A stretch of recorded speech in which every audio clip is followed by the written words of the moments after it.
Hello guys, I am पलक शाह और आज हम लोग स्टार्ट करने वाले एक नया पार्ट दैट इज ग्रेविटेशन का पार्ट 2। आई होप आप सब लोग ने पार्ट 1 अच्छे से कंप्लीट कर लिया रहेगा। एंड पार्ट 1 में हम लोग ने बहुत सारी चीज़ें डिस्कस की थी, बेसिक्स बेसिकली डिस्कस किया था, सो वो बहुत इंपॉर्टेंट है। सो आज के पार्ट में हम लोग बात करने वाले इस about gravitational field intensity, acceleration due to gravity and इन सब पे बहुत सारा questions. So acceleration due to gravity एक बहुत इंपॉर्टेंट टॉपिक हो जाता है जिसपे बहुत सारे केसेस आ जाते हैं at height H, at depth D and वैसे ही रोटेशन होता है तो जो पोलार्स और इक्वेटर्स पे जी का क्या वेरिएशन आता है वो देखेंगे। So without any delay let's start. Gravitational field intensity होता क्या है, फर्स्ट तो ये समझो। इधर हम लोग ने एक मास m ले लिया, करेक्ट। इस मास m के वजह से ग्रेविटेशनल फील्ड क्रिएट होता रहेगा, तो समझो इतना ग्रेविटेशनल फील्ड क्रिएट हुआ है। ग्रेविटेशनल फील्ड बेसिकली क्या होगा कि इतने डिस्टेंस तक, इतने लेंथ तक वो चीजों को खुद के तरफ अट्रैक्ट कर पा रहा है या ग्रेविटेशनल फोर्स उन पे लगा पा रहा है, करेक्ट। इसी ग्रेविटेशनल फील्ड वाले स्पेस में हम लोग ने एक छोटा सा मास m नॉट ला के रख दिया, करेक्ट। तो ये भी कुछ ना कुछ अट्रैक्शन बिगर मास m के तरफ दिखाएगा, करेक्ट। इस ग्रेविटेशनल फील्ड के वजह से इस m नॉट मास पर कुछ ना कुछ स्ट्रेंथ क्रिएट होगा, करेक्ट। तो उसी स्ट्रेंथ को, उसी फोर्स, अट्रैक्शन फोर्स जो इस m के वजह से इस पे लग रहा है, m नॉट पर लग रहा है, उसको हम बोल देते हैं ग्रेविटेशनल फील्ड इंटेंसिटी। सो ये सेंटेंस पढ़ो, gravitational field intensity is the strength of the gravitational field. ये मास m के वजह से जो स्ट्रेंथ है ग्रेविटेशनल फील्ड का, उस वो स्ट्रेंथ इस पॉइंट मास पे लग रहा है, इसे हम ग्रेविटेशनल फील्ड इंटेंसिटी बोल देते हैं। फिर से एक बार पढ़ो, gravitational field intensity is the strength of gravitational field at a given point in space. I hope this is very clear कि इस m नॉट पर ये ग्रेविटेशनल फील्ड के वजह से जो स्ट्रेंथ लग रहा है, जो अट्रैक्शन फोर्स लग रहा है, उसको बेसिकली हम नाम दे देते हैं ग्रेविटेशनल फील्ड इंटेंसिटी। ये किसके लिए होता है, ताकि हम जान सके कि कोई मास m नॉट है, उस पर कितना स्ट्रेंथ लग रहा है, वो ढूंढने के लिए हम लोग ये टर्म यूज करते हैं ग्रेविटेशनल फील्ड इंटेंसिटी। सो अब ये ढूंढना कैसे है, तो हमारे पास फॉर्मूला आ जाता है I is equal to F/m। So इधर I क्या, इधर देखो, gravitational force per unit mass is called as field intensity. So per unit मास मतलब जब फोर्स को, अगर समझो इस m नॉट को हम लोग 1 kg ले ले, करेक्ट। सो I क्या आ जाएगा, हमारा फोर्स क्या लग रहा रहेगा इस ऑब्जेक्ट पर, G, ये कैपिटल M, ये स्मॉल 1 एंड डिवाइड बाय इन दोनों के बीच का डिस्टेंस अगर r है तो r², करेक्ट। ये हमारा फोर्स हो गया, करेक्ट। तो जब इधर 1 kg आ जा रहा है तो हमें इंटेंसिटी मिल जाता है, intensity is equal to Gm/r²। Basically यही चीज को ये बता रहा है। जब इधर हमारा फॉर्मूला समझो m नॉट है डिवाइड बाय r², तो इधर F/m नॉट कर देंगे तो m नॉट कर और हमें इंटेंसिटी मिल जाएगा जो इस m नॉट ऑब्जेक्ट पर लग रहा है because of the gravitational field created by this bigger mass m।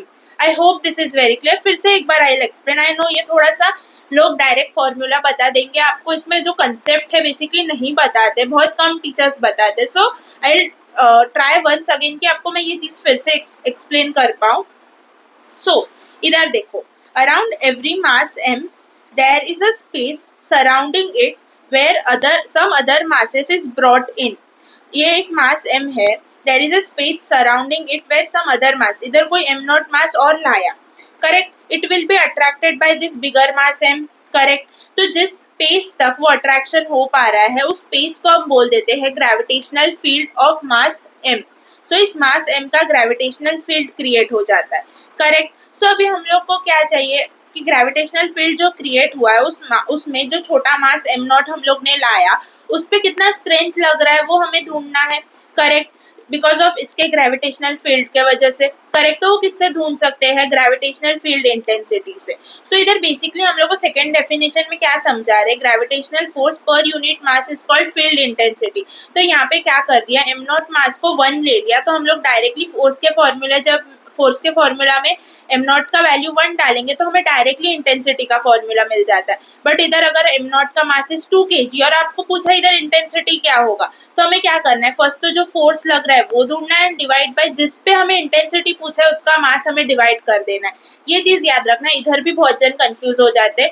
उनको लगता है कि जो हमारा बिगर मास है जिसके वजह से ग्रेविटेशनल फील्ड क्रिएट हो रहा है उसका ही मास को हम लोग को डिवाइड करना पड़ेगा तभी हमें इंटेंसिटी मिलेगा। बट बेसिकली इधर क्या, इसके ग्रेविटेशनल फील्ड के वजह से इस वाले मास एम नॉट पर क्या स्ट्रेंथ लग रहा है, क्या इंटेंसिटी आ रहा है, उसको हम ग्रेविटेशनल इंटेंसिटी बोलते हैं। I hope this is very clear. इसलिए हमें एफ बाय जो मास पे हमारा इंटेंसिटी हमें ढूंढना है वो M naught divide by M करना पड़ेगा। I hope this is clear. So I इधर से हम लोग आई का वैल्यू ढूंढते, करेक्ट। सो इधर हमारा फोर्स कौन सा डायरेक्शन में लग रहा है, ये वाले डायरेक्शन में लग रहा है, इसलिए हम लोग ने इधर लिख लिया G capital M M naught divide by are square bracket में minus r cap vector. R cap क्या है, यूनिट वेक्टर को रिप्रेजेंट करता है, बेसिकली डायरेक्शन बता रहा है जो कि अभी के लिए नेगेटिव में है। I hope this is clear, correct. फिर हम लोग ने I इज इक्वल टू क्या आ जाएगा, F vector divide by m not, जिस ऑब्जेक्ट पर, जिस पॉइंट मास पर, टेस्ट मास पर हमें क्या ढूंढना है, हमें जिस टेस्ट मास पर इंटेंसिटी ढूंढना है वही डिवाइड होगा। I hope this is clear. ऐसा क्यों हो रहा है, बिकॉज हमारा इंटेंसिटी का डेफिनेशन समझो कि जो ग्रेविटेशनल फील्ड क्रिएट हो रहा है दूसरे मास एम के वजह से, इसके वजह से इस एम नॉट मास पर क्या स्ट्रेंथ लग रहा है, क्या अट्रैक्शन फोर्स लग रहा है, उसको हम बोल देते हैं ग्रेविटेशनल इंटेंसिटी। इसके लिए हमारे जो इंटेंसिटी का फॉर्मूला आ जाएगा वो क्या आ जाएगा, फोर्स बाय जो एम नॉट है जिस पर हमारा इंटेंसिटी हमें ढूंढना है। I hope this is very clear, okay. So इधर हमें इंटेंसिटी मिल जाएगा, m naught by m naught cut हो गया, G M r square by r vector minus, अभी इधर से देख सकते हो कि हमारा जिस डायरेक्शन में फोर्स रहेगा उसी डायरेक्शन में हमारा इंटेंसिटी लगता रहेगा। इधर लिखा है डायरेक्शन पैरेलल टू फोर्स, तो अगर जिस डायरेक्शन में, अभी इस डायरेक्शन में हमारा फोर्स है तो इसी डायरेक्शन में हमारा इंटेंसिटी भी लग रहा है। इंटेंसिटी एक वेक्टर क्वांटिटी है, सो ये बहुत इंपॉर्टेंट है। और इसका यूनिट लिखना काफी इजी है, newton by KG, and dimensions भी लिख सकते हो, बहुत इजी है, करेक्ट। सो इधर से हम लोग को ग्राफ्स भी कभी कभी पूछ लेते हैं, डायरेक्ट ग्राफ्स भी पूछ लेते हैं। तो जब हम लोग को ये ऐसा दिया हुआ है एंड अगर कोई केस ऐसा है, फोर्स ऐसा लग रहा है जो नेगेटिव डायरेक्शन में है, देन इधर अगर मैग्नीट्यूड पूछा है तो देन नॉर्मल हमारा आई क्या आ गया, 1/r² है, करेक्ट। बट अगर डायरेक्शन इसके तरह हमारा नेगेटिव में है तो देन क्या हो जाएगा, सिर्फ आई पूछा है, देन ये नेगेटिव में हमारा हाइपरबोला आ जाएगा। आई hope this is very clear. ये बेसिक अभी ग्राफ्स हम लोग को ये वाला चीज का तो क्या आता है सबको पता है, रेक्टेंगुलर हाइपरबोला आ जाता है, करेक्ट। जस्ट प्लस माइनस नहीं रहेगा, उसके ऊपर डिपेंड करेगा, जो कि हम लोग जब जो केस है उसके ऊपर, जो केस दे के रखा है बेसिकली उस पर ज्यादा डिपेंड करेगा, ओके।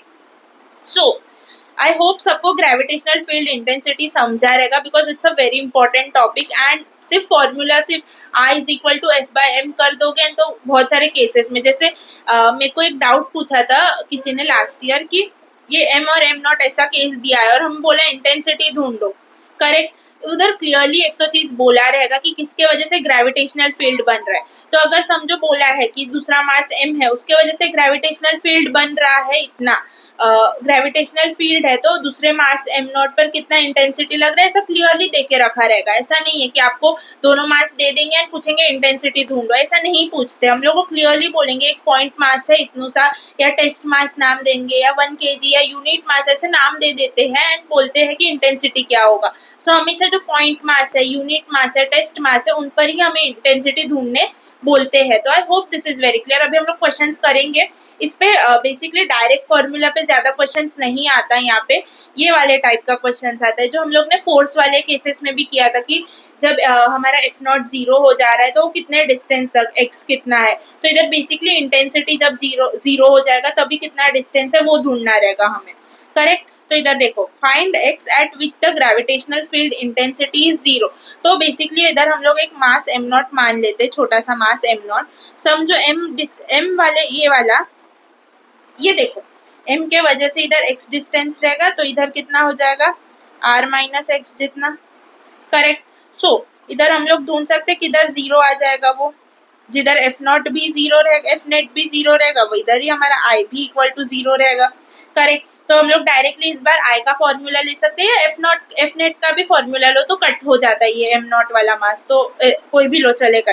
सो जी ये m by are square, sorry x square is equal to G M by r minus x square. So ये तो कट हो जाएगा दोनों, तो बचा क्या, रूट निकाल लेंगे, 1/x is equal to square root निकाल लो आर माइनस एक्स, तो आर माइनस एक्स इधर चला गया, इज इक्वल टू एक्स इधर चला गया, करेक्ट। तो क्या आ जाएगा, आर इज इक्वल टू ये प्लस एक्स इधर जाएगा तो 2x, तो x इज इक्वल टू क्या आ गया, r/2।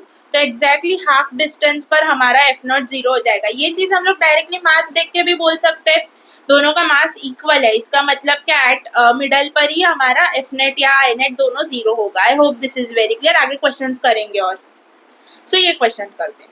If the gravitational force on a body of mass 1.5 kg at point is 45 Newton. Correct? Then find the intensity of the gravitational field at that point. तो gravitational field के वजह से उस पर कितना इंटेंसिटी लग रहा है उस पॉइंट पे, वो पूछा है हमें ढूंढने बोला है हमें। तो डायरेक्टली फॉर्मूला लगा सकते हैं, intensity is equal to F/m का। करेक्ट, इधर क्लियरली दिख रहा है कि इधर कोई दूसरा चीज ही नहीं है, तो इधर डायरेक्ट फॉर्मूला ही लगेगा, एंड ये PYQ है हमारा। ओके, सो 45/1.5 करेक्ट, कितना हो जाता है, इधर 0 ले लो, इधर इंटू 10 कर देंगे तो क्या 30 जितना हो जाएगा, 30 न्यूटन पर kg। करेक्ट, तो C is the correct option. I hope this is very clear. Next, the point masses having mass m and 2m are placed at distance d from each other। m और 2m और दोनों distance d पर है। Correct, क्या पूछा है, the point on the line joining the point masses, ये line जो जॉइन हो रहा है पॉइंट मासेस से, इस पे where gravitational field intensity is 0 will be at distance. तो समझो हम लोग ने m मास से इधर मान लिया कि हमारा इंटेंसिटी जो रहेगा 0 रहेगा, मतलब ये f नेट जो है हमारा 0 रहेगा। सो x डिस्टेंस मान लो, चलो, एंड इधर से d माइनस एक्स मान लो। करेक्ट, तो क्या आ जाएगा, फिर कैसे लिखना है, gm by X square is equal to g2m by d minus का एक्स स्क्वायर। करेक्ट, सो इधर से gm कट, सो बचा क्या हमारे पास 1/x is equal to √2/d minus X. So d minus X को इधर ले लेंगे तो क्या आ जाएगा, √2x। करेक्ट, सो अभी और कैसे सॉल्व कर सकते हैं इस चीज को, ये प्लस x को इधर भेज देंगे तो d इज इक्वल टू हमारा आ जाएगा √2x प्लस x। करेक्ट, सो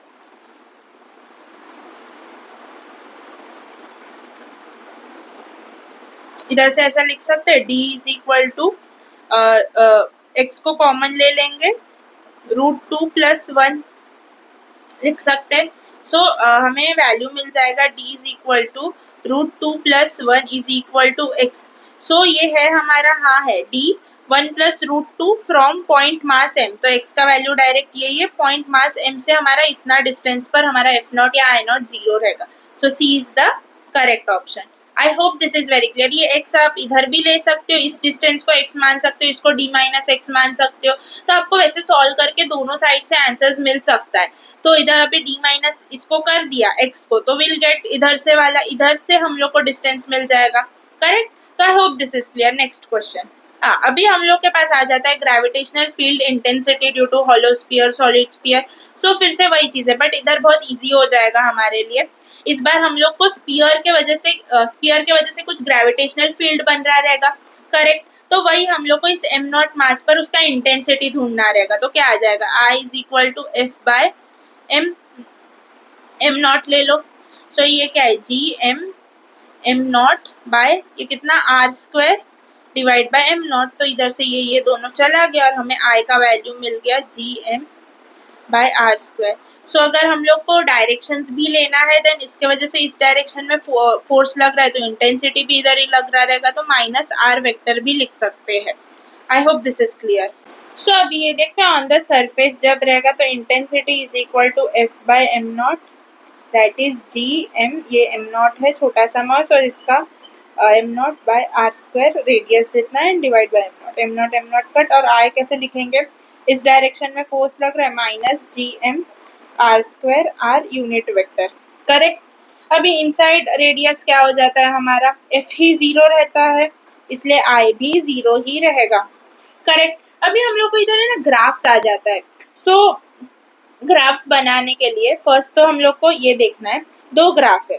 इंटेंसिटी जब हमारा हम लोग मैग्नीट्यूड में ले रहे, मतलब डायरेक्शन को कंसिडर नहीं कर रहे, एंड जब हम लोग डायरेक्शन को कंसीडर करके इंटेंसिटी का ग्राफ लिख रहे हैं। सो इधर है ना हमारे पास दो टाइप, ऐसा दो पीवाईक्यूज पहले आ चुका है, जिधर हमें earth as a sphere, solid sphere, तभी हम लोग सॉलिड स्पीयर का भी ग्राफ देखेंगे, दिया था, एंड हमें डायरेक्टली इंटेंसिटी बाय आर का ग्राफ पूछा है, उधर नेगेटिव पॉजिटिव दोनों ग्राफ्स है, तो क्लियरली पूछा है ना इंटेंसिटी और आर का ग्राफ। देन हम लोग को जो नेगेटिव में ग्राफ आता है, जो ये वाला हम लोग ग्राफ सीखेंगे वो लिखना है, बट हम लोग को लिख के रखा है कि आई और आर है, और सब ग्राफ्स हम लोग को पॉजिटिव में ही देके रखा है। ऐसा और एक पीवाईक्यू आ चुका है। सो वहां पे हम लोग को जो नॉर्मल हमारा इधर जो ग्राफ आ रहा है वही लेना है, क्योंकि वहां पे नेगेटिव वाले ऑप्शंस में ही नहीं है, इसलिए इसका मतलब क्वेश्चन रॉन्ग नहीं हो जाता। वहां पे हम लोग को उस हिसाब से टिक करना है। तो आप क्वेश्चंस के हिसाब से चेक करो, एक तो फोर्स कौन सा डायरेक्शन में लग रहा है, उसकी वजह से इंटेंसिटी कौन सा डायरेक्शन में लग रहा है, उसकी वजह से ग्राफ पे कुछ इफेक्ट आ रहा है। अगर हमें कोई भी केस नहीं देके रखा है, डायरेक्टली पूछा है कि gravitational field intensity hollow sphere पे क्या होगा, तो वहां पे ऑप्शंस चेक करना है। अगर हमें मैग्नीट्यूड में देके रखा है, देन हमारा जो इधर ग्राफ आ जाता है वो ऐसे आ जाता है कुछ, करेक्ट।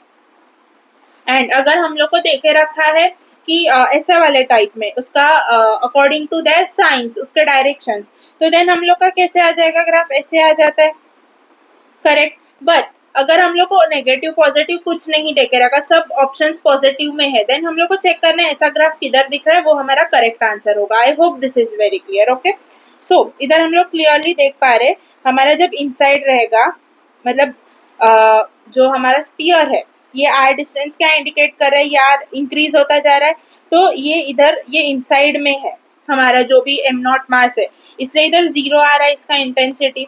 फिर इसका इंटेंसिटी मैक्सिमम कब आएगा, जब ये आर इज इक्वल टू हमारे रेडियस पर है, क्योंकि एक बार वो रेडियस पे पहुंचेगा तभी उसका इंटेंसिटी फर्स्ट ऑफ ऑल तो हमें कुछ मिलेगा, correct.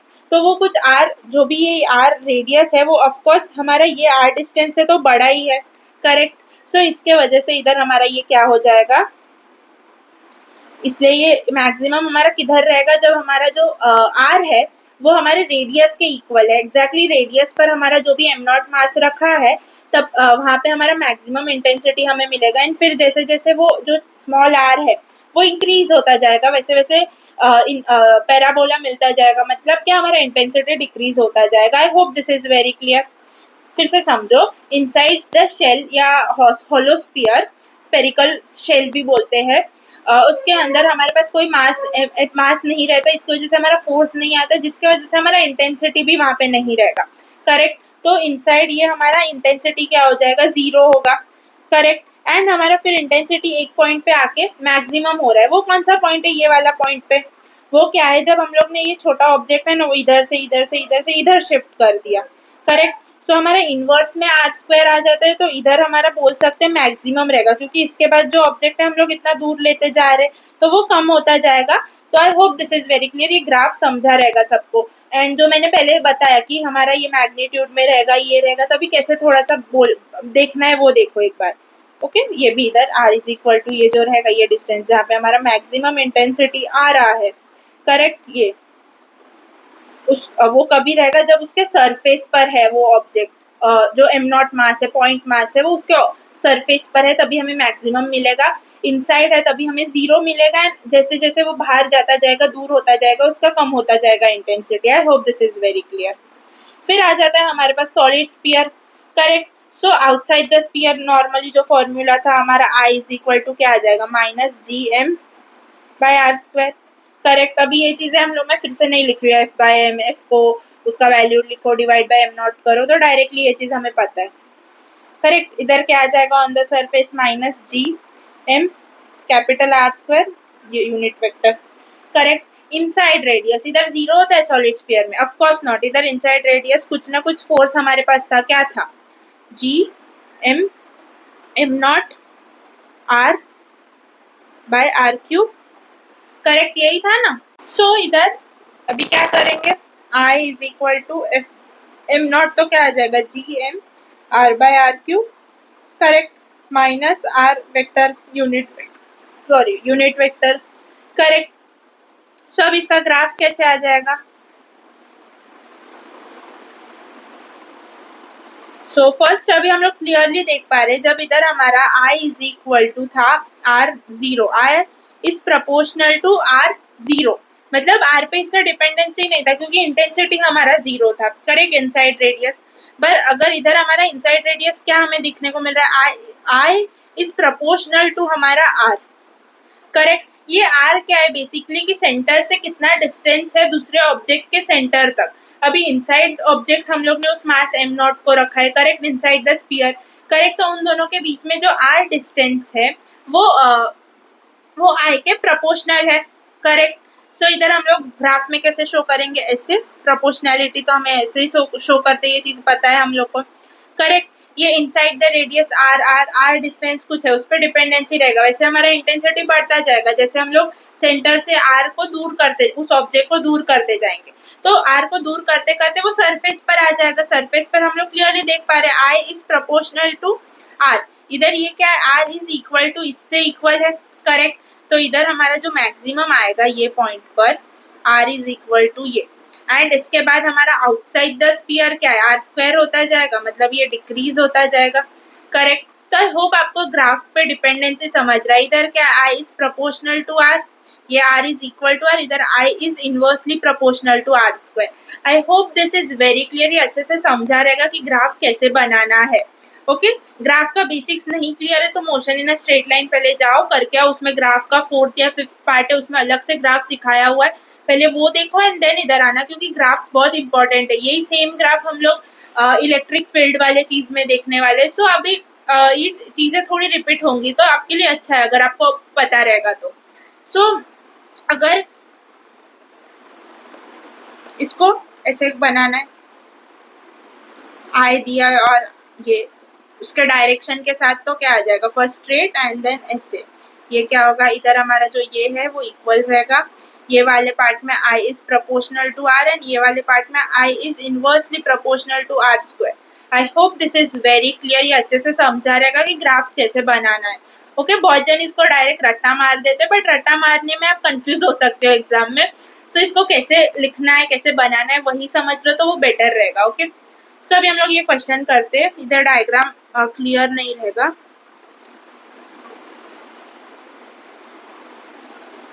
Correct.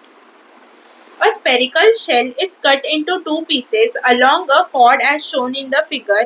Point P is at the plane of the chord. The gravitational field at point P due to upper part I1 and that of due to lower part is I2. What is the relation between them? So इधर हम लोग को ये पता है, spherical shell अगर अभी close कर दो तो इसके अदर का इंटेंसिटी जो रहेगा, आई नेट जो रहता है वो इक्वल टू 0 रहता है। स्पेरिकल शेल है मतलब hollow sphere, inside the sphere इसका इंटेंसिटी 0 ही रहता है, ये चीज अभी ऊपर हम लोग ने देखा, करेक्ट। अगर इंटेंसिटी 0 है तो इस पे पॉइंट P के वजह से जो I1 ऊपर के पार्ट पे लग रहा है प्लस जो I2 नीचे के पार्ट पे लग रहा है इज इक्वल टू 0 होगा। मतलब क्या, I1 जो रहेगा वो हमारा इक्वल टू माइनस I2, मतलब मैग्नीट्यूड वाइज I1 और I2 इक्वल रहेंगे, correct. So third option is the correct one. अभी ऐसे क्वेश्चंस में ना बेसिकली बहुत जनों को ये डाउट आता है कि हमें सोचना कैसे है। सो इधर स्पेरिकल शेल दिया है, करेक्ट, स्पेरिकल शेल दिया और इंटेंसिटी का पूछा है, तो हमें ये चीज तो पता है कि intensity inside the spherical shell is 0, correct. तो ये चीज ध्यान रखो। एंड फिर बोला है कि उस एक P पॉइंट पे जब इसको तोड़ा तभी ऊपर I1 जितना इंटेंसिटी और नीचे I2 जितना इंटेंसिटी लग रहा है, करेक्ट। क्या बोला है कि अपर पार्ट पे, ये वाले पार्ट पे हमारा I1 इंटेंसिटी लग रहा है और इस पार्ट पे हमारा I2 इंटेंसिटी लग रहा है।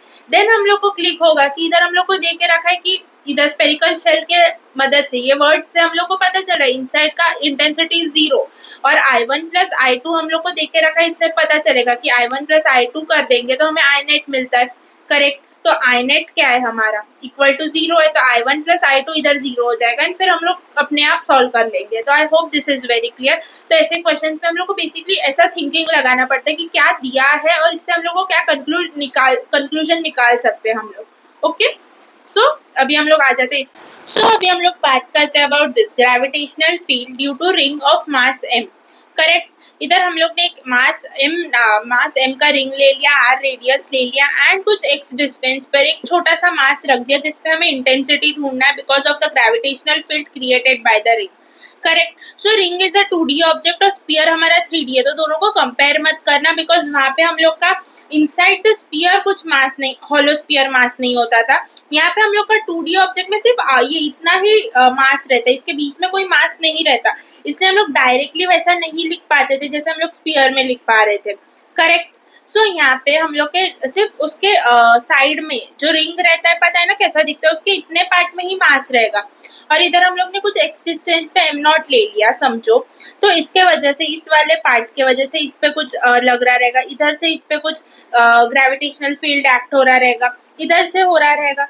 तो अभी हम लोग इंटेंसिटी कैसे ढूंढेंगे, हम लोग इधर हम छोटा सा मास डीएम ले लेंगे, with the help of that हम लोग इंटेंसिटी ढूंढेंगे। तो हमारा इंटेंसिटी का वैल्यू ही डायरेक्टली लिखते हैं, बिकॉज डेरिवेशन वैसे भी कोई याद नहीं रखता, डायरेक्टली सब लोग फॉर्मूला ही याद रखते। सो डेरिवेशन बेसिकली इतना समझो कि इंटेंसिटी हमारा इधर लग रहा है, तो इधर कुछ एंगल थीटा बन रहा है, तो इधर हमारा जो एंगल आ जाएगा इस I sine theta, D I sine theta जितना, एंड इधर भी उतना ही लगेगा बिकॉज ऑफ दिस वाले पॉइंट के वजह से, एंड इधर हमारा D I cos theta 2 DI cos theta हो जाएगा। करेक्ट। तो with the help of this हम लोग सॉल्व करते हैं and we get the answer as G M X divide by are square plus X square 3/√2। ये क्या है, ये भी हमारा R square plus X square आ जाता है। So with the help of this भी थोड़ा सा फॉर्मूला वैसा बनाते हैं एंड वी गेट दिस हमारा फॉर्मूला क्या, I is equal to M X. अगर डेरिवेशन चाहिए तो प्लीज लेट मी नो, मैं नेक्स्ट पार्ट में डेरिवेशन पूरा सिखाऊंगी, बट आई डोंट फील कि इसका नीड है, बिकॉज हम लोग को डेरिवेशन ना तो किधर पूछते हैं ना तो किधर हम लोग को लिखना रहता है, हम लोग बेसिकली याद भी रखते तो डायरेक्ट फॉर्मूला रखते, कोई भी डेराइव करते नहीं बैठता एग्जाम में, इसलिए मैंने सिर्फ इधर फॉर्मूला लिखा है। बट किसी को भी डेरिवेशन चाहिए तो please let me no, comment कर दो, ताकि मैं नेक्स्ट पार्ट में पहले डेरिवेशन कराऊंगी एंड देन हम लोग आगे बढ़ेंगे। Okay, I hope this is very clear. So हमारा इधर फॉर्मूला मिल गया इंटेंसिटी का, क्या आ गया, G M X divide by are square plus X square bracket में 3/2। करेक्ट। सो अगर बेसिकली ये क्या, ये एक्स क्या है कि ये सेंटर से, रिंग के जो सेंटर से कितना दूर तक है, एक्स मतलब कितना दूर जा रहा है, अभी ऑब्जेक्ट इधर रखा है, इधर रखा है, इधर रखा है, उस हिसाब से एक्स डिपेंड करेगा। और आर क्या है हमारा, it is the radius of the ring. Okay, and M क्या है, mass of the ring, and G हमारा gravitational constant. I hope this is very clear. So समझो हमारा जो एक्स है वो इक्वल टू 0 है, मतलब क्या, ये जो हमारा रिंग है, ये मास एम, ये आर डिस्टेंस, हमारे जो एक्स क्या होता है बेसिकली दूसरे ऑब्जेक्ट के बीच का डिस्टेंस। करेक्ट। एक्स हमारा 0 है, मतलब इसके सेंटर पर ही हमारा छोटा पॉइंट मास है, ऑब्जेक्ट है, तो इस पे इंटेंसिटी कितना आएगा, सो इस पे इंटेंसिटी आएगा इक्वल टू 0, क्योंकि इधर x इज इक्वल टू 0 है। तो अभी हम लोग अगर हमारा फॉर्मूला लगा दे तो G M X R square plus X square 3/2, यही 0 है, इसका मतलब हमारा आई ही 0 हो जाएगा। Correct. I hope this is very clear. X 0 है मतलब हमारा पॉइंट मास इतना नजदीक है, तो इसके वजह से इधर कोई मास प्रेजेंट नहीं है। करेक्ट। सो और हम लोग अभी बोलोगे आप लोग कि इधर जब ऐसे था तो हम लोग ने इस पे ऐसे छोटा सा मास डीएम लेके देखा एंड देन इसका वेक्टर, इसका कंपोनेंट्स निकाले एंड सॉल्व किया। करेक्ट। बट इधर भी अगर आप इधर ये वाले मास की वजह से देखोगे तो इधर इंटेंसिटी लगेगा, ये वाले मास की वजह से देखोगे तो इधर इंटेंसिटी लगेगा। इधर जो रिंग के जो कॉर्नर्स पर जो ये पूरा है, इस पे जो मास प्रेजेंट है उसके वजह से इधर देखोगे तो इधर लगेगा, इस साइड से देखोगे तो इस साइड लगेगा, तो इन टोटल वो 0 ही होने वाला है। करेक्ट। अभी कोई रिंग के बीच में कुछ ऑब्जेक्ट रख दे, इस पे देखेंगे इंटेंसिटी हर डायरेक्शन से, तो वो एक दूसरे को कट करके हमारा 0 ही आने वाला है, एफ नेट या आई नेट। करेक्ट। इसलिए हमारा इधर आई इज इक्वल टू 0 हो जाता है जब x इज इक्वल टू 0 है, मतलब जो हमारा जो मास है, पॉइंट मास है, वो एग्जैक्टली रिंग के सेंटर पर है। अगर सेकेंड केस ये है कि हमारा जो x है ये r है समझो, मतलब ये 0 पे था, इधर से वो इतना ही डिस्टेंस पर है x हमारा, x बहुत छोटा है r के कंपैरिजन में, r के कंपैरिजन में x बहुत ज्यादा छोटा है। देन क्या हो जाएगा, फॉर्मूला लिखो पहले तो, G M X by are square plus X square. So ये r इधर हमारा बहुत बड़ा है। करेक्ट। x बहुत छोटा है इधर, तो एक्स स्क्वायर को हम लोग डायरेक्टली 0 ले सकते हैं, क्योंकि बहुत बड़े वैल्यू में हम लोग छोटा सा वैल्यू ऐड कर देंगे तो कुछ इफेक्ट नहीं आने वाला, ऊपर से उसको 3/2 भी करना है रेस टू, करेक्ट, तो कुछ इफेक्ट नहीं आ रहा, तो एक्स स्क्वायर को हटा देंगे, 0 मान लेंगे, तो हमें इधर फॉर्मूला मिल जाता है I is equal to GMX R square 3/2, तो स्क्वायर स्क्वायर कट और हमें फॉर्मूला मिल जाएगा I is equal to GMX by R cube. I hope this is very clear. ये कभी होगा केस जब हमारा x जो है वो बहुत छोटा है, मतलब क्या, इधर से सेंटर से वो बहुत कम डिस्टेंस पर ही हमारा पॉइंट मास खड़ा है, करेक्ट, तो यहाँ पे क्या हो जाएगा, x का वैल्यू r के सामने बहुत ज्यादा नेग्लिजिबल होने की वजह से हम लोग ऐड करेंगे तो कुछ फर्क नहीं पड़ेगा, तो उसको हटा दिया and we get this as the formula.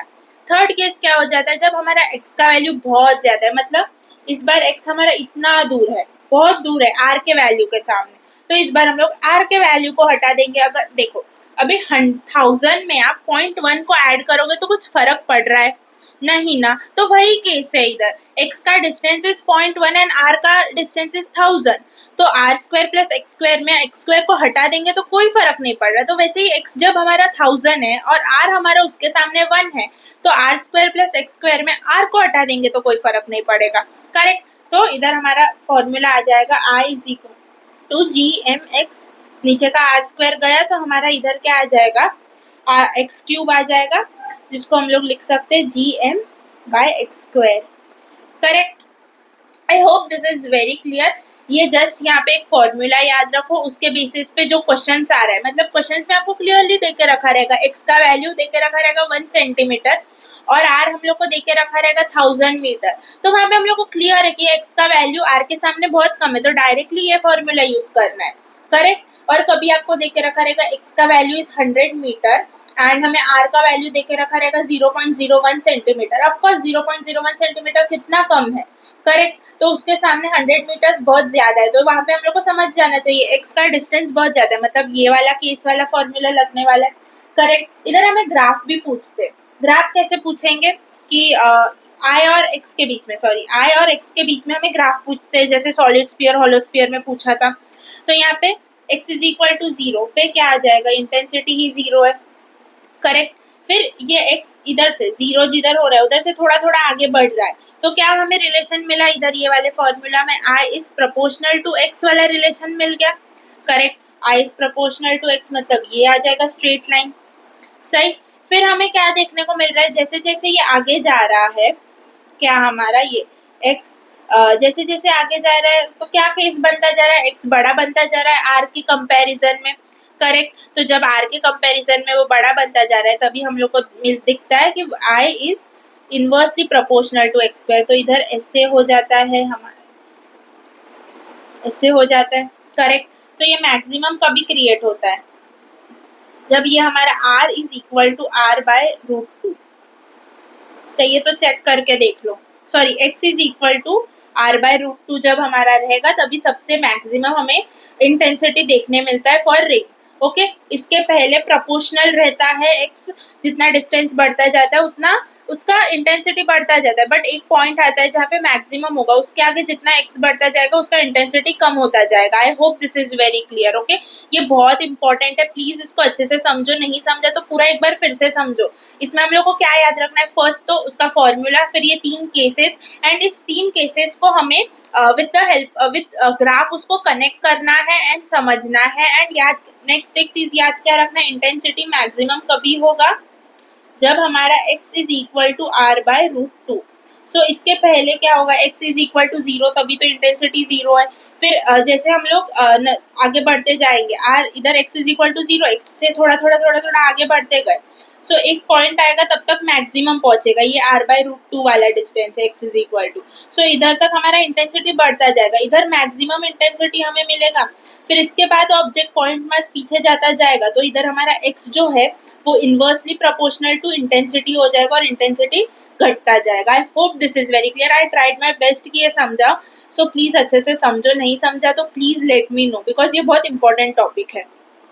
तो अभी इधर हमारे पास है ना 2 स्टेटमेंट्स आ जाते हैं, स्टेटमेंट्स इन वर्ड्स आ जाते हैं जिसका मतलब समझना बहुत इंपॉर्टेंट है। फर्स्ट इज हमारा gravity free space, gravity free space का मतलब क्या है कि जिस प्लैनेट का बोला है ना, अभी बोला है earth is in gravity free space, मतलब क्या, अर्थ के वजह से जितने भी ग्रेविटेशनल फोर्सेस हो रहे हैं ना वो जीरो होंगे, बट बट जो अदर ग्रेविटेशनल फोर्सेस है ना वो जीरो नहीं होंगे, वो मे बी एक्टिंग होंगे। देखो इधर लिखा है gravitational force due to planet will be zero, other gravitational force may be acting, planet के वजह से जो ग्रेविटेशनल फोर्स लग रहा है वो जीरो रहेगा, दूसरा ग्रेविटेशनल फोर्सेस एक्ट कर रहा रहेगा दूसरे प्लैनेट्स पे अपना अपना। Okay, so gravitational free space दिया है, ग्रेविटेशनल फ्री स्पेस दिया है मतलब any gravitational force will be zero, कितना जितना भी ग्रेविटेशनल फोर्स है यूनिवर्स में अर्थ में वो इक्वल टू जीरो है। इसका ग्रेविटेशनल फ्री स्पेस मतलब इसका मतलब क्या है कि जितना भी ग्रेविटेशनल फोर्स लग रहा है वो सब जीरो है,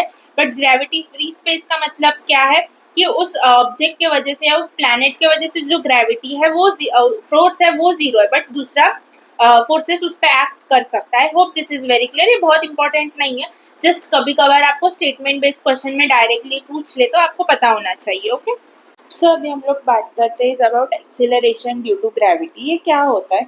it is the rate at which the object velocity increases as it falls towards the ground due to force of gravity. Force of gravity के वजह से एक ऑब्जेक्ट जो रहता है वो नीचे आता जाता है, उसका वेलोसिटी इंक्रीज होता जाता है बिकॉज अर्थ का ग्रेविटेशनल फोर्स उसे खींच रहा है, करेक्ट। तो इसके वजह से उस ऑब्जेक्ट पे कुछ ना कुछ एक्सेलरेशन वर्क कर रहा है बिकॉज ऑफ ग्रेविटी, इसलिए इसको बोल देते हैं acceleration due to gravity. I hope this is very clear. So अभी है ना एक्सेलरेशन ड्यू टू ग्रेविटी थोड़ा बहुत चेंज होता रहता है जब ऑन द सरफेस ऑफ अर्थ रहेगा या कोई हाइट एज पर रहेगा सरफेस ऑफ अर्थ के, या कोई डेप्थ डी पर रहेगा ना ऑब्जेक्ट, तो उसके ऊपर डिपेंड होकर हमारा एक्सेलरेशन ड्यू टू ग्रेविटी थोड़ा बहुत उसका वैल्यू चेंज होता रहता है, करेक्ट। सो वो चेंज कैसे कितना होता है उसका फॉर्मूला हमारे पास है, वो कितना उसका एक्सेलरेशन ड्यू टू ग्रेविटी आ जाएगा वो फॉर्मूला है, फिर चेंज कितना होगा उसका भी फॉर्मूला आ जाता है। देखो फर्स्ट हम लोग पढ़ेंगे ऑन द सरफेस ऑफ अर्थ कितना है, करेक्ट, जो कि हमें नॉर्मली पता है 9.8 इंटू 10। फिर देखेंगे कि हाइट एच पर जब हम लोग ने रखा है तभी उसका एक्सेलरेशन ड्यू टू ग्रेविटी कितना है, जी का वैल्यू कितना आ रहा है, करेक्ट। सो इधर जी एच का वैल्यू देखेंगे, करेक्ट। फिर उसमें एब्सोल्यूट चेंज कितना आया है वो देखेंगे, रिलेटिव चेंज कितना आया है वो देखेंगे, परसेंटेज चेंज देखेंगे। फिर जब हम लोग ने डेप्थ डी पर कोई ऑब्जेक्ट रखा है तो उसके ऊपर एक्सेलरेशन ड्यू टू ग्रेविटी का क्या इफेक्ट आ रहा है और जी का वैल्यू वहाँ पे क्या हो जा रहा है, करेक्ट, तो वो देखेंगे। एंड देन उसमें भी absolute change, relative change, percent change देखेंगे। मतलब on the basis of surface से कितना चेंज आ रहा है वो बेसिकली हम लोग देख रहे हैं। I hope this is clear. फिर हम लोग डी और एच के बीच में रिलेशन देखेंगे एंड बहुत सारा क्वेश्चन करेंगे। सो समझो इधर से ऑन द सरफेस ऑफ अर्थ अगर है एक ऑब्जेक्ट, हम लोग ने छोटा सा एम मास का कोई ऑब्जेक्ट अर्थ के सरफेस पर रख दिया तो उस पर फोर्स कितना लग रहा रहेगा, एम इंटू जी बोल सकते हैं।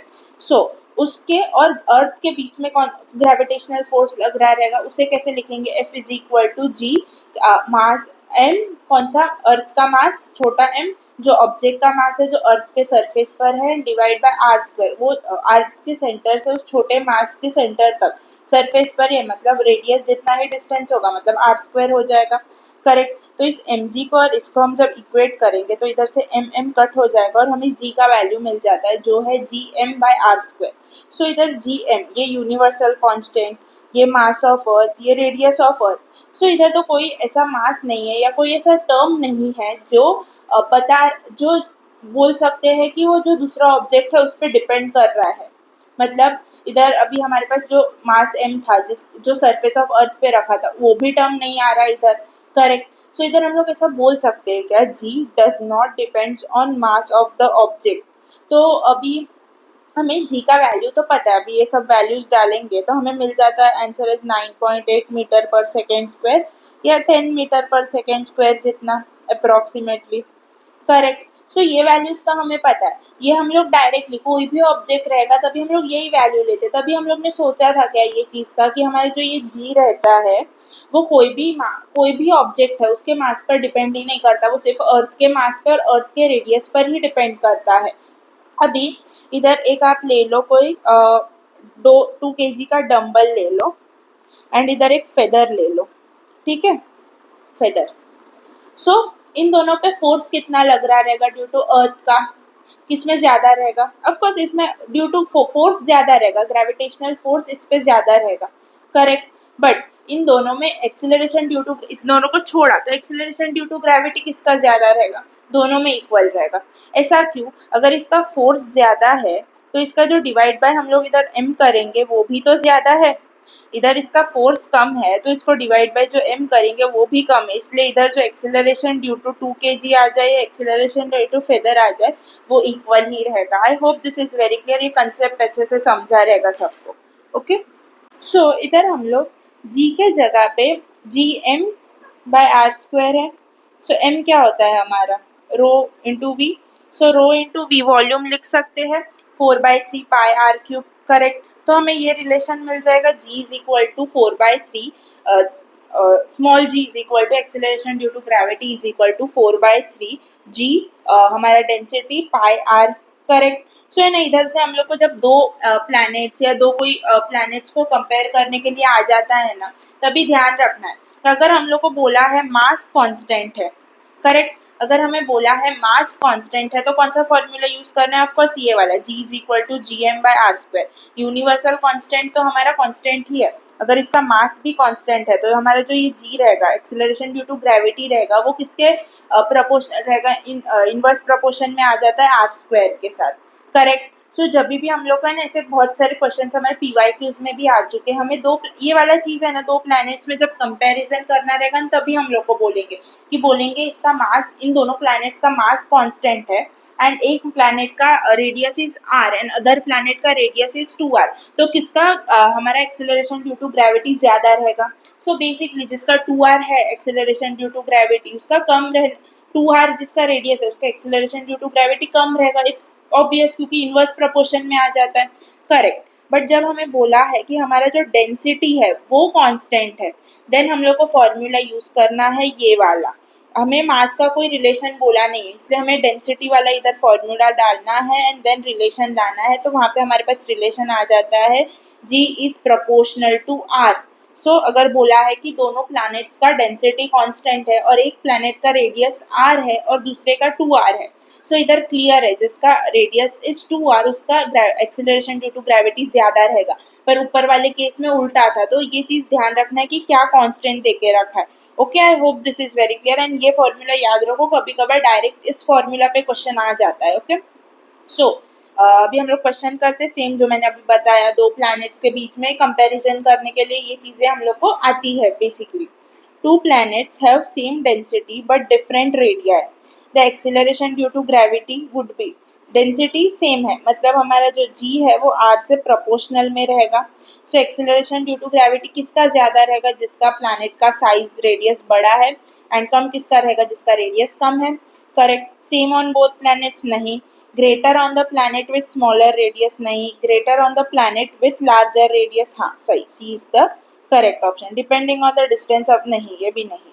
तो I hope this is very clear. Next, so ये क्वेश्चन देखते हैं। The density of a planet is double that of the earth and the radius of it's is 1.5 times that of earth. क्या बोला है हमें? एक डेंसिटी प्लैनेट का 2 times double है डेंसिटी ऑफ अर्थ से and radius of that planet is 1.5 times more than the radius of earth. If g is the acceleration due to gravity on the surface of the earth, then the acceleration due to gravity on the surface of this planet will be, so g e हम लोग ऐसे लिख सकते हैं क्या इसको? 4/3 g पाई अर्थ का density and radius of अर्थ। फिर वैसे ही हम लोग G P acceleration due to gravity of other planet 4/3 g pi density because of this p and density because radius of that planet, correct. इधर से ये तीनों टर्म्स कैंसिल हो जाएंगे, हाँ हो जाएंगे। फिर जी ई को हम लोग जी ही लिख सकते हैं, G P is equal to आ जाएगा density of earth, radius of earth and density.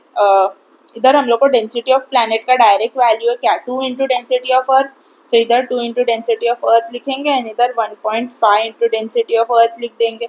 तो ये दोनों कट हो जाएगा, ये दोनों कट हो जाएगा और हमें रिलेशन मिलेगा g/gp इज इक्वल टू ये 1/2 इंटू 1.5 इज 3, करेक्ट। सो हमारा जो acceleration due to gravity on the surface of the other planet is gp is equal to 3g हो जाएगा। So B is the correct option. I hope this is very clear. ये वाला cases है ना हमें comparison में या ratios में ऐसे वाले क्वेश्चंस में ही आता है, तो ये याद रखना बहुत जरूरी है, इसका फॉर्मूला याद रखना बहुत जरूरी है, ये ग्राफ याद रखना बहुत जरूरी है। Okay, I hope this is very clear. Next, अभी acceleration due to gravity at height h from the surface of the अर्थ।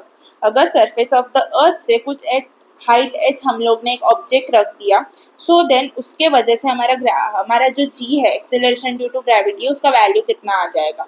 देखो, एक इधर से हम लोग ने कुछ h हाइट पर m नॉट रख दिया, m नॉट जितना वैल्यू रख दिया, इधर हमारा r plus h is equal to small r का डिस्टेंस आ रहा है करेक्ट सेंटर से, सही।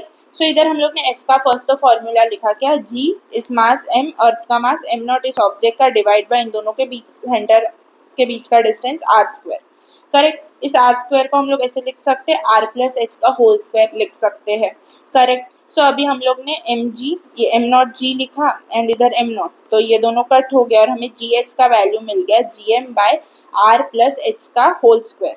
सो अभी ऑन सरफेस हम लोग को पता है g is equal to gm by r square, so gm is equal to gr square लिख सकते हैं क्या, लिख सकते हैं। तो इधर हम लोग ने gm को सब्सटीट्यूट कर दिया with gr square divide by r plus h का होल स्क्वायर, करेक्ट। तो इधर हमें एक फॉर्मूला मिल गया gh is equal to gr square divide by r plus h का स्क्वायर। सो ये क्या है बेसिकली, इधर हमारा ये कोई h हाइट पे हमारा एक्सिलरेशन ड्यू टू ग्रेविटी कितना होगा इसका वैल्यू हमें इस ये वाले फॉर्मूला को सॉल्व करने के बाद ही मिलेगा, करेक्ट। h का वैल्यू डालना है, ये r क्या है हमारा बेसिकली रेडियस ऑफ अर्थ है, करेक्ट। तो I hope this is very clear. इधर डायग्राम से क्लियर हो रहा है, r is radius of earth and h क्या है हमारा सरफेस से कितना दूरी पर है हमारा object, that is R h। I hope this is clear, okay. So अगर ये जो हमारा h है ना वो अर्थ के रेडियस के सामने बहुत ज़्यादा नेग्लिजिबल है। अभी अर्थ का रेडियस कितना है सबको पता रहेगा, 6400 किलोमीटर, एंड हमारा जो h है वो है 2 किलोमीटर, 1 किलोमीटर। तो इधर h प्लस आर कुछ भी उसमें 6400 में 1 को ऐड करेंगे 1 किलोमीटर को, तो कोई फर्क पड़ने वाला है? ऑफकोर्स नॉट, कोई फर्क नहीं पड़ने वाला, करेक्ट। 10 किलोमीटर 20 किलोमीटर तक भी कोई फर्क नहीं पड़ेगा, करेक्ट। तो जब हमारा h जो है वो r के कंपैरिजन में बहुत ज़्यादा छोटा है, देन h को नेग्लिजिबल मान लेना है एंड क्या करना है, इधर h को नेग्लिजिबल मान दिया तो r स्क्वायर आ जाएगा, करेक्ट। तो वहाँ पे r स्क्वायर ऊपर का और नीचे का कट हो जाएगा और हमारा जो gh रहेगा वो इक्वल टू g हो जाएगा, दैट इज एक्सेलरेशन जो सरफेस पर होगा उतना ही हमारा उस h हाइट पर होगा एक्सेलरेशन ड्यू टू ग्रेविटी। इसलिए हम लोग ने जब क्वेश्चंस किया था पता है, हम लोग 100 मीटर 2 किलोमीटर जितना हम लोग बॉल को ऊपर से रिलीज कर रहे थे, तभी तो हमारा h का g का वैल्यू चेंज नहीं हो रहा था, बिकॉज उधर h का जो वैल्यू है वो नेग्लिजिबल है r के वैल्यू के सामने, इसलिए हमारे जो on the surface acceleration due to gravity रहेगा उतना ही, उतने मिनिमम हाइट तक उतना ही रहेगा। बट एक बार जब हमारा जो h है वो कम है, अभी भी वैल्यू उसका कम है ऑफकोर्स, बट थोड़ा कम है, लाइक 100 किलोमीटर 300 किलोमीटर 50 किलोमीटर्स है ना, बेसिकली एक बार 50 किलोमीटर के बाद हम लोग h को एज नेग्लिजिबल नहीं मानते, ओके, ये चीज़ याद रखना।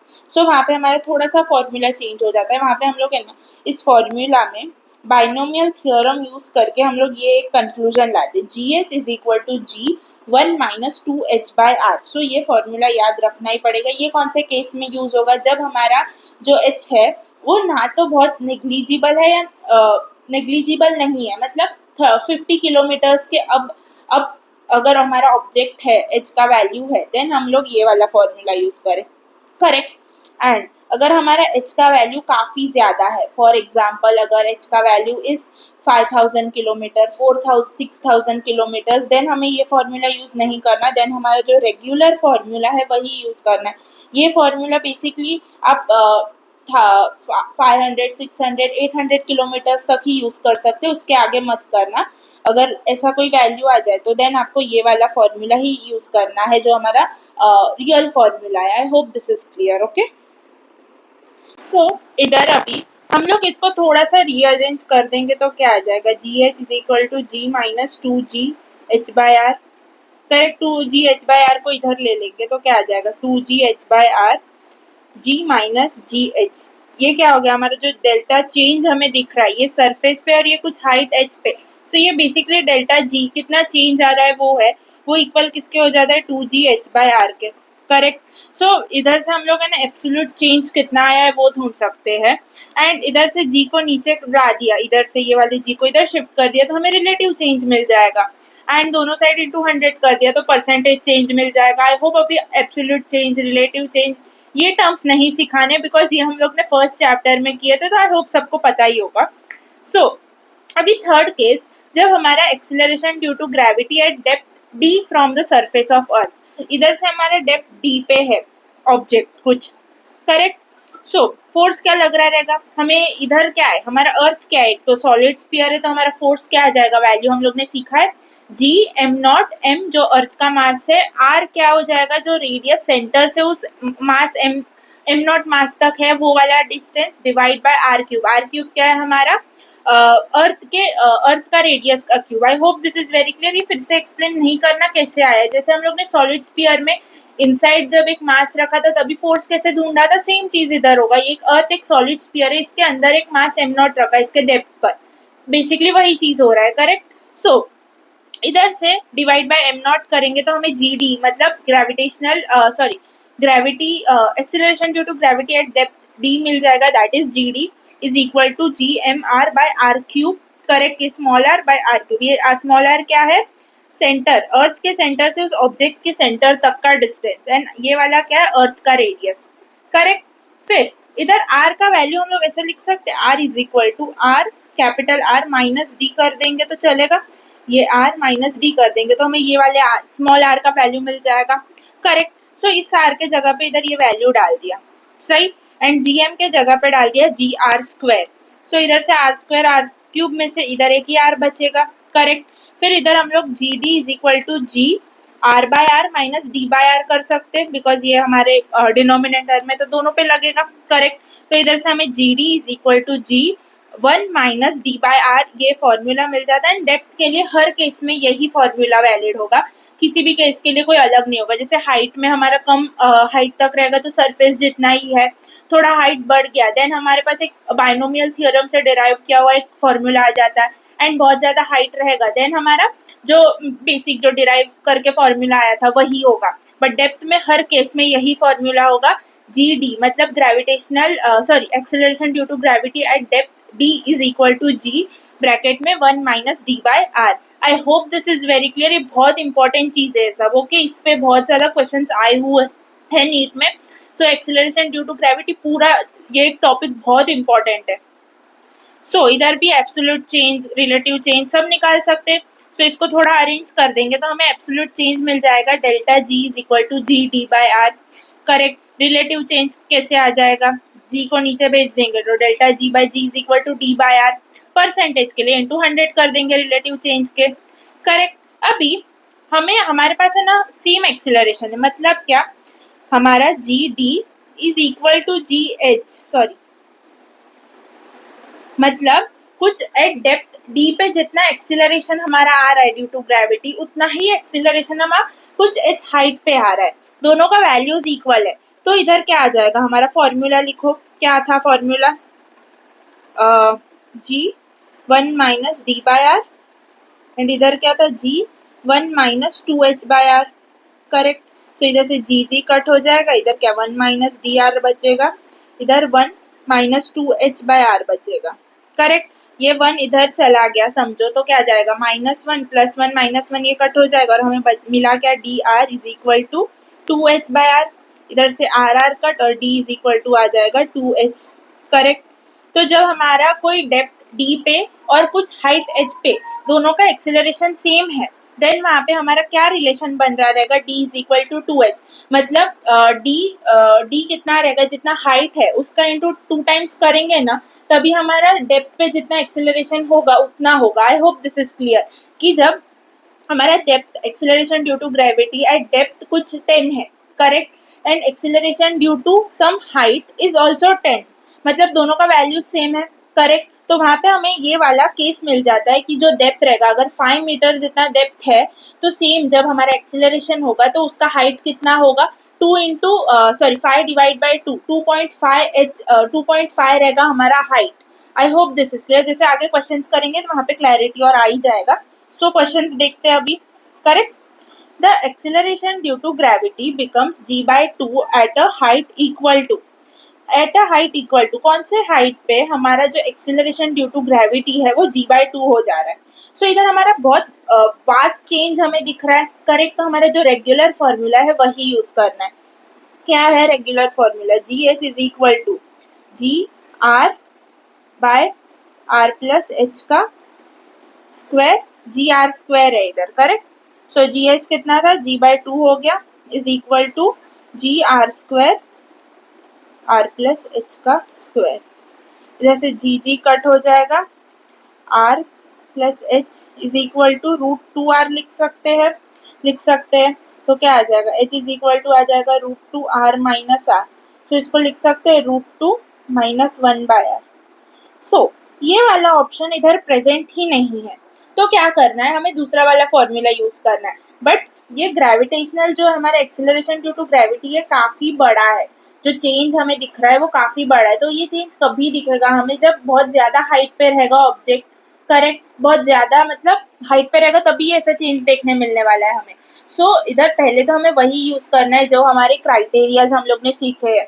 बट फिर भी हमारा आंसर ऑप्शंस में नहीं है, देन हम लोग को क्या करना है? इस दूसरा फॉर्मूला भी यूज करके देखना है। अगर उससे ऑप्शन में कोई आंसर मिल गया देन वो टिक कर दो। Okay, I hope this is very clear. But concept clear रखो कि कहाँ पे क्या यूज करना है। ओके, अभी g/2 is a great change.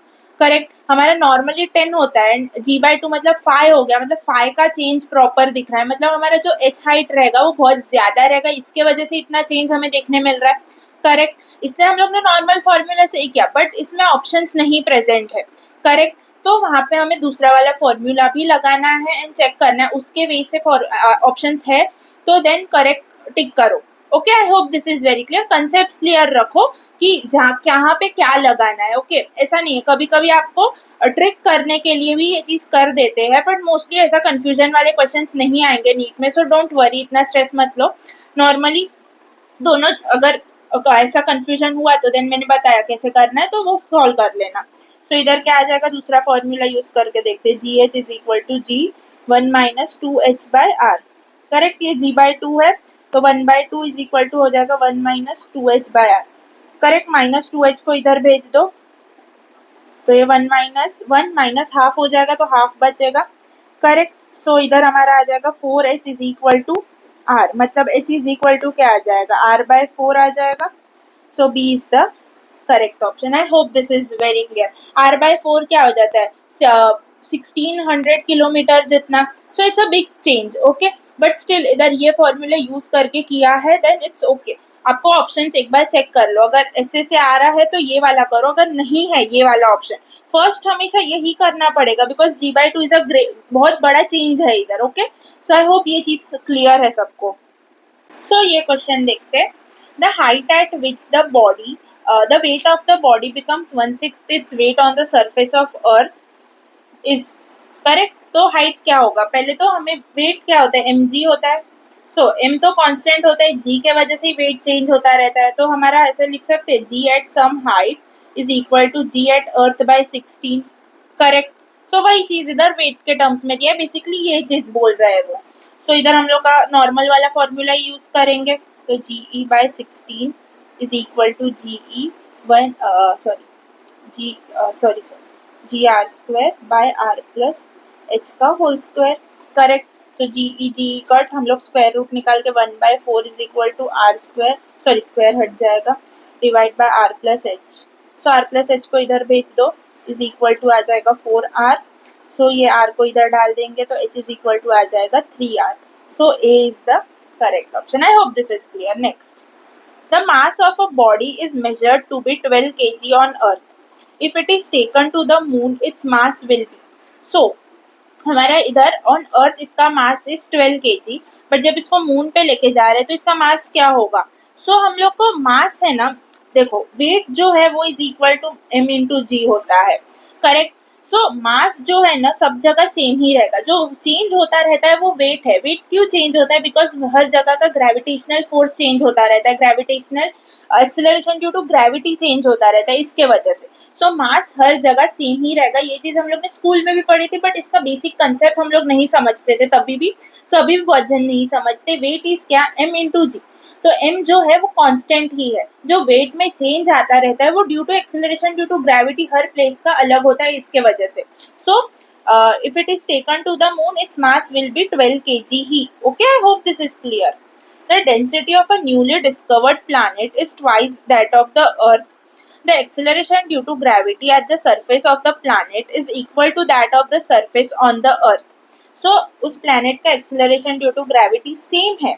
If the radius of the Earth if the radius of the Earth is it the radius of the planet will be, हाँ is r, तो उस प्लैनेट का क्या रहेगा। तो हमें इधर क्लियरली बोला इन दोनों का acceleration due to gravity same है, मतलब क्या हो जाएगा, सॉरी इनके डेंसिटी पर डिपेंड करने वाला है चीजें, मतलब इन दोनों का ऐसे लिख सकते हैं 4/3 पाई, ये हमारा रो आर इज इक्वल टू रो ये प्लैनेट का, ये इधर जी भी आ जाता है, जी 4/3 पाई रो अर्थ का रेडियस अर्थ का, ये तीनों चीजें कैंसिल हो जाएंगी। अभी हमें क्या बोला है, density of newly discovered planet is twice that of density of earth, correct. तो इधर हम लोग लिख सकते हैं 2 times density of earth, and इसका रेडियस हमें ढूंढना है, करेक्ट। ये अर्थ का डेंसिटी एंड ये रेडियस ऑफ अर्थ, तो ये कट हो जाएगा और हमें R P that is radius of that planet मिल जाएगा, radius of earth divide by 2। So D is the correct option. I hope this is very clear. Okay, so ये देखो, if the radius of the earth is r, then height h at which value of g becomes 1/4। हमारा जो g है gh है वो g/4 हो गया है, कौन से हाइट पर। तो हमारा जो नॉर्मल फॉर्मूला है वही लगाएंगे, क्या है g/4 इज इक्वल टू हो जाएगा g r² divide by r plus h का स्क्वायर, करेक्ट। इधर से g कट रूट लगा देंगे, half r by r plus h आ जाएगा। So r plus h is equal to हो जाएगा 2r। सो इस r को इधर डाल देंगे तो h इज इक्वल टू हो जाएगा -2r माइनस r, तो r आ जाएगा। तो एग्जैक्टली r डिस्टेंस पर ही हमारा हाइट जब r जितना होगा तभी हमारा जो gravitational acceleration due to gravity है वो g/4 हो रहा है। Okay, I hope this is very clear. तो C is the correct option. Next, if the radius of earth shrinks by 1.5%, then the value of acceleration due to gravity changes by, so हमारा radius जो अर्थ का है, mass remaining same, देखो clearly लिखा है इधर, तो वैल्यू ऑफ एक्सेलरेशन कितना चेंज होगा ये पूछा है हमें। सो इधर हम लोग डायरेक्टली ऐसा हम लोग ने सीखा है ये चीज कि कितना चेंज आ रहा है वो हम लोग बहुत इजीली ढूंढ सकते हैं विद द हेल्प ऑफ बहुत कम परसेंटेज चेंज रहेगा, तभी हम लोग हमारा डायरेक्ट ये मेथड यूज कर सकते हैं। कौन सा, जो हम लोग ने सीखा हुआ यूनिट्स एंड मेजरमेंट्स में, करेक्ट, क्या था, माइनस हमारा ये पता है हमें G is equal to is directly proportional to 1/r², and G और m दोनों सेम है, मास रिमेनिंग सेम, और g का वैल्यू तो यूनिवर्सल कांस्टेंट है, तो ऐसा लिख सकते हैं क्या, delta g by ji is equal to delta r, 2 delta r minus r² है ना, तो रुको अच्छे से लिखते हैं, delta g by ji is equal to -2 delta r by r। So ये कितना हो जाएगा, 2 इंटू डेल्टा r, कितना चेंज कितना आ रहा है 1.5 जितना, करेक्ट, ये चेंज होगा हमारा।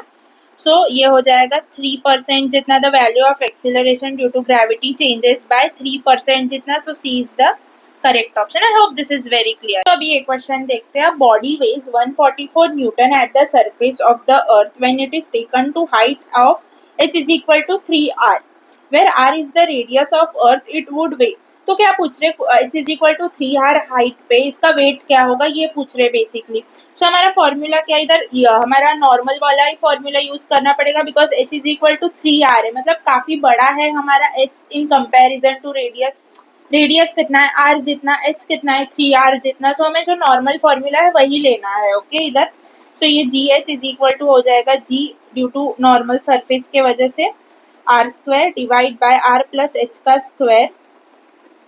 सो इधर m इंटू एम कर देंगे तो हमें वेट मिल जाएगा बेसिकली, करेक्ट। तो वेट एट कुछ height h is equal to, इसका वेट तो हमारे पास है 144 newton at the surface of earth लिया हुआ है clearly, r² divide by r plus 3r का स्क्वायर, मतलब 4r का square 16r square, so r square कर और VH हमारा आ जाएगा 9 न्यूटन जितना, so 3 is the correct option. I hope this is very clear. Next, at what depth below the surface of the earth the value of g is the same as that of the height of 5 kilometre. So हमारा g at depth is equal to g at height same है, तो क्या condition हो रहा है इधर, d is equal to 2h होगा, correct. तो हाइट क्या है, as the height of 5 kilometre the value of g same as that at a height of 5 kilometre, मतलब d कितना रहेगा 2 into 5 10 किलोमीटर जितना रहेगा, सो c is the correct option. Next, the moon's radius is 1/4 that of the earth and its mass is 1 by 80 times that of earth. If g represents the acceleration due to gravity at the surface of the earth, that on the moon क्या रहेगा, तो g e is equal to लिख सकते हैं g m by r square. फिर g at moon लिख सकते हैं हम लोग, क्या बोला है हमारा कि जो मून का रेडियस है is 1/4 that of earth and mass is हमारा 1 by 80 टाइम्स, तो m by 80 लिख सकते हैं. एंड हम लोग लिख सकते हैं इज r स्क्वायर बाय 4 16 हो जाएगा, r स्क्वायर बाय 16 जितना, करेक्ट. तो इधर से g cut m cut r square cut, तो g e by g m कितना हो जाएगा हमारा 1 बाय 80 बाय 16 कितना हो जाता है 5 हो जाएगा 5. सो इधर से हम लोग क्लियरली लिख सकते हैं, सॉरी ये 16 ऊपर 80 ऊपर जाएगा 16, तो इधर ऐसे 5 हो जाएगा. सो हमारा ग्रेविटेशनल इधर 1 हो जाएगा. Acceleration due to gravity at moon क्या हो जाएगा g by 5 हो जाएगा, करेक्ट. तो b is the correct option. I hope this is very clear. ये बहुत इजी क्वेश्चन था. Radius of Earth is around 6,000 kilometer. The weight of body at height of 6,000 kilometer from Earth surface becomes. So हमें क्या बोल के रखा है कि वेट कितना हो जाएगा, अगर समझो weight at height h is WH and surface पे W ले लिया हम लोग ने. इधर हमें क्या बोला है r स्क्वायर बाय हाइट भी सेम है, तो r square plus r square कर सकते हैं, 2r स्क्वायर हो जाए 2r स्क्वायर होल स्क्वायर तो 4r स्क्वायर हो जाएगा. सो r स्क्वायर कट, तो वेट एट कुछ हाइट क्या होगा, जो नॉर्मल वेट है उसका डिवाइड बाय 4, तो 1/4 हो जाएगा हमारा. So B is the correct option. I hope this is very clear. Next, at what height from the ground will the value of G be the same as that of 10 kilometre D. ये same question है, homework है, direct है, D is equal to 2h. So अभी ये question देखते हैं. Find the height above the surface of the earth where the acceleration due to gravity reduces by 1%. तो क्या बोला है इधर हमारा, delta g by g into 100% is equal to 1% जितना, करेक्ट. चेंज आया है, परसेंट है, इधर हम लोग ने इंटू 100 लिखा है, करेक्ट. सो अभी हम लोग ऐसे लिख सकते हैं delta g by g into 100 is equal to 2h by r into 100. Because ये वाला चीज हम लोग का 1% है, इसके लिए इधर ये वाला चीज वैलिड हो जाएगा. 5% तक हम लोग डायरेक्टली ये वाले फॉर्मूलाज यूज कर सकते हैं, हमें पता है, with the help of powers वगैरह हम लोग ने वो फॉर्मूलाज भी डिराइव किए थे. बट जब हमारा 5% से ज्यादा का चेंज दिख रहा है या 10% से ज्यादा का चेंज दिख रहा है, देन हम लोग को नॉर्मली जैसे हम लोग नॉर्मली सॉल्व करते हैं वैसे नहीं करना रहता, ये चीज हम लोग को पता है, करेक्ट. सो इधर क्या आ जाएगा हमारा, ये 1% जितना is equal to 2 into h by r into 100, correct. So ये r is equal to हो जाएगा 2h into 100. So r by 200 is equal to h. तो h का वैल्यू क्या आ जाएगा 6400 डिवाइड बाय 200, ये गया तो h is equal to आ जाएगा 32 kilometres. I hope this is very clear. But second question देखो. सो अभी ये क्वेश्चन देखते हैं, eight which height from earth surface acceleration due to gravity is decreased by 75% of its value at earth surface, correct. So अभी ऊपर जैसे किया वैसे ही करेंगे इधर, ऑफ कोर्स नॉट, बिकॉज यहाँ पे हमारा बहुत बड़ा चेंज दिख रहा है. हम लोग ने ये चीज सीखा था यूनिसन मेजरमेंट में, जब हमारा चेंज 5% या 7-8% तक है तभी हम लोग पावर्स के हेल्प से जो absolute change, relative change, percentage change ढूंढते थे वो वहाँ पे एप्लीकेबल है. बट जब हमारा चेंज इंक्रीज हो जाता है तो वहाँ पे हम लोग नॉर्मली जैसे पावर्स के हेल्प से चेंज ढूंढते थे वो यहाँ पे वैलिड नहीं होगा. इसके लिए हमें जो पहले तो ढूंढना पड़ेगा कि एग्जैक्ट चेंज कितना आया है, फिर बेसिकली हम लोग वहाँ पे हमारा 10% जितना इंक्रीज कर देते थे। सो हम लोग वैल्यूज में 10% इंक्रीज कर देते थे एंड उसके हिसाब से जो हमारा फॉर्मूला रहता था उसके हेल्प से हमारा जो वैल्यू ढूंढना था वो ढूंढते थे। तो इधर भी वही करना है। हमें क्या बोला है कि हमारा जो एक्सेलरेशन ड्यू टू ग्रेविटी है वो 75% से डिक्रीज हो गया है। मतलब अभी भी कितना बचा है, 25% of acceleration due to gravity at earth surface is equal to acceleration due to gravity at some height, इतना बचा है। मतलब क्या, g h acceleration due to gravity at some height is equal to 25% of acceleration due to gravity at earth surface. Correct, because 75% decrease हुआ है तो 25% तो अभी भी बचा है। करेक्ट, तो इसको हम लोग 25/100 करके GE/4 लिख सकते हैं। करेक्ट, एक बार हमें ये वैल्यू मिल गया, फिर डायरेक्टली हमारा फॉर्मूला में डाल के हम लोग ढूंढ सकते हैं इस चीज को। क्या आ जाएगा formula, GE/4 is equal to GE r² / r+h का स्क्वायर। तो ये कितना हो जाएगा, GE cut 1/2 is equal to r², square हट जाएगा अभी, r+h। तो ये हो जाएगा r+h is equal to 2r और हमारा h इधर आ जाएगा r के इक्वल। मतलब हमारा h कितना है, एग्जैक्टली 6400 किलोमीटर जितना। तभी इतना ज्यादा हमारा चेंज दिख रहा है हमें एक्सेलरेशन ड्यू टू ग्रेविटी में। आई hope this is very clear. ये लास्ट दो वाले आई नो कि कंफ्यूजन रहेगा, बट इसको समझो एंड थोड़ा सा भी नहीं समझा नहीं ये दो वाला क्वेश्चन, आई नो ये थोड़ा सा डिफिकल्ट होता है समझने के लिए। So you please let me no YouTube पे कमेंट सेक्शन में, ताकि नेक्स्ट पार्ट में हम लोग पहले ये चीज फिर से डिस्कस करेंगे एंड देन आगे बढ़ेंगे। Okay, so please let me know. Okay, so अभी हम लोग आ जाते हैं variation of G due to the shape of the earth. Earth के शेप के वजह से क्या वेरिएशंस आ जाते हैं वो हम लोग देखेंगे। करेक्ट, इन रियलिटी अर्थ जो है ना वो प्योर स्पेरिकल शेप नहीं है, it has a Oval shape. Correct, तो यहाँ पे जो इक्वेटोरियल रेडियस और जो हमारा पोलर रेडियस है उन दोनों में काफी डिफरेंस देखने मिलता है। तो कितना बेसिकली डिफरेंस देखने मिलता है, इतना, radius at equator is equal to radius of pole plus 21। मतलब हमारा equatorial pole is higher than हमारा रेडियस एट पोलर रेडियस जो है वो बहुत कम है देन इक्वेटोरियल रेडियस से। करेक्ट, तो यहाँ पे हमारे ग्रेविटेशनल उसमें भी चेंज आ जाता है। करेक्ट, तो क्या इनवर्स रिलेशन होता है हमारा। So gravitation pull at acceleration due to gravity at polar side ज्यादा रहेगा then equatorial side. Correct, I hope this is very clear. Just इतना ही इसमें कंसेप्ट था कि जब हमारे GM is equal to r² होता है। करेक्ट, सो इधर हमारा ऑफकोर्स मास तो दोनों के लिए कांस्टेंट है, तो हमारा r² पर ही डिपेंड करने वाला है। तो क्या आ जाएगा, अगर इक्वेटोरियल साइड का रेडियस इज ज्यादा देन ऑफकोर्स उसका r² इनवर्स में, इसके वजह से हमारा acceleration due to gravity at equator कम रहेगा then acceleration due to gravity at polar region. I hope this is very clear. ये जस्ट एक चीज है जो याद रखना है, बिकॉज इस पर direct incorrect correct statement assertion reason questions आ जाते हैं। सो विद दिस हम लोग ने आज का टॉपिक बहुत अच्छे से कंप्लीट कर लिया है। आई होप आप सब लोग को सब समझा रहेगा एंड कुछ भी डाउट है तो यू कैन आस्क मी, आपको पता है ये चीज। And I know acceleration due to gravity के क्वेश्चंस में ना वो लैंग्वेज की वजह से बहुत कंफ्यूजन होता है, बट लैंग्वेज को तोड़ो, उसको डिकोड करो, पहले तो अच्छे से डिकोड करो एंड देन आपको तुरंत क्लिक हो जाएगा कि कैसे सॉल्व करना है। ओके, आई नो मैं क्वेश्चंस के टाइम मेरा थोड़ा स्पीड ज्यादा रहता है, बिकॉज आपको क्लियरली समझ सके कि कैसे सॉल्व करना रहेगा नीट के पेपर में। करेक्ट, आपको इतना फास्ट लेवल का थिंकिंग डेवलप करना पड़ेगा। एक ही क्वेश्चन अगर नहीं समझ रहा उसको 4 बार समझो, 5 बार समझो, खुद से सॉल्व करो थोड़े थोड़े टाइम इंटरवल्स के बाद, तभी जाके आपका अच्छे से सब क्वेश्चंस आपको आने लगेगा। बेसिकली लैंग्वेज समझ गया तो नीट का आधा पेपर आपका सॉल्व हो जाता है।